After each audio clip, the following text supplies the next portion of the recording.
સંત તુલસીદાસજી દ્વારા રચાયેલ મહાકાવ્ય રામચરિતમાનસ પૂરા હિન્દુસ્તાનમાં લોકપ્રિય છે. તેઓ અનેક કવિતાઓ, દોહાઓ અને ધાર્મિક ગ્રંથો લખેલા છે. તેમણે લખેલ હનુમાન ચાલીસા ખૂબ પ્રચલિત છે. કહેવાય છે કે તેમના વાંચનથી ભય અને ડરનો નાશ થાય છે. એવી માન્યતા છે કે સંત તુલસીદાસજીને ભગવાને સાક્ષાત દર્શન આપેલા. સંત તુલસીદાસજીના જીવનનો એક પ્રેરક પ્રસંગ અહીં ટાંકવો છે.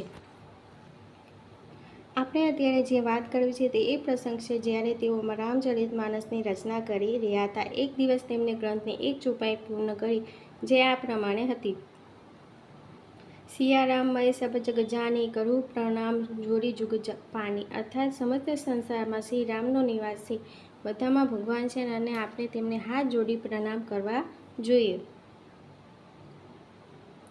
આ ચોપાઈ લખ્યા પછી તેઓ વિશ્રામ કરવા ઘર બાજુ જવા નીકળ્યા. રસ્તામાં એક બાળક મળ્યું. તેમણે સંત તુલસીદાસજીને પ્રણામ કરી અને કહ્યું, મહાત્માજી, તમે જે રસ્તે જઈ રહ્યા છો ત્યાં એક આખલો પાગલ થઈને લોકોને મારવા દોડી રહ્યો છે અને આપે તો લાલ વસ્ત્ર ધારણ કરેલા છે, જેથી તે વિશેષ ભડકશે. આપ રસ્તો ફેરવી બીજે રસ્તે નીકળી જાઓ તો સારું રહેશે.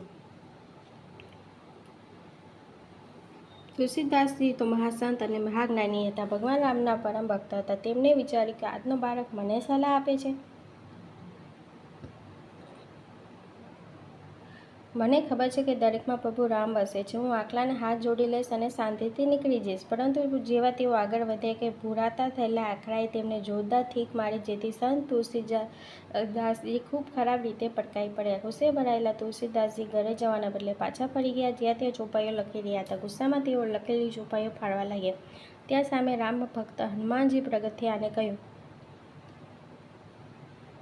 શ્રીમાનજી, આપ શું કરી રહ્યા છો? તુલસીદાસજી તે સમયે ખૂબ ગુસ્સામાં હતા. તેમણે કહ્યું, આ ભગવાન રામની પ્રશંસામાં લખેલી ચોપાઈઓ બિલકુલ ખોટી સાબિત થઈ છે. તેમણે હનુમાનજીને આખલાવાળો આખો પ્રસંગ વર્ણ્યો.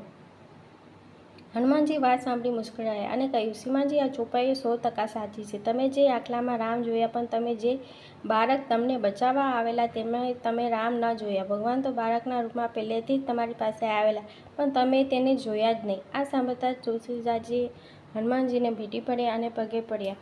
દોસ્તો, આ વાતનો ગૂંથાર્થ સમજવા જેવો છે.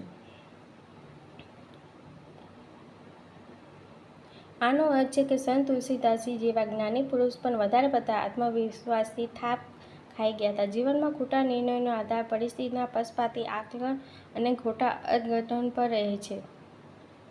આપણે નિર્ણય કરવામાં ભૂલ કરીએ છીએ અને પછી ઈશ્વરને દોષ દઈએ છીએ. જો ડૉક્ટર જ નિદાન જ ખોટું કરે અને દવા પણ ખોટી જ થાય અને પરિણામ પણ વિપરીત જ આવે.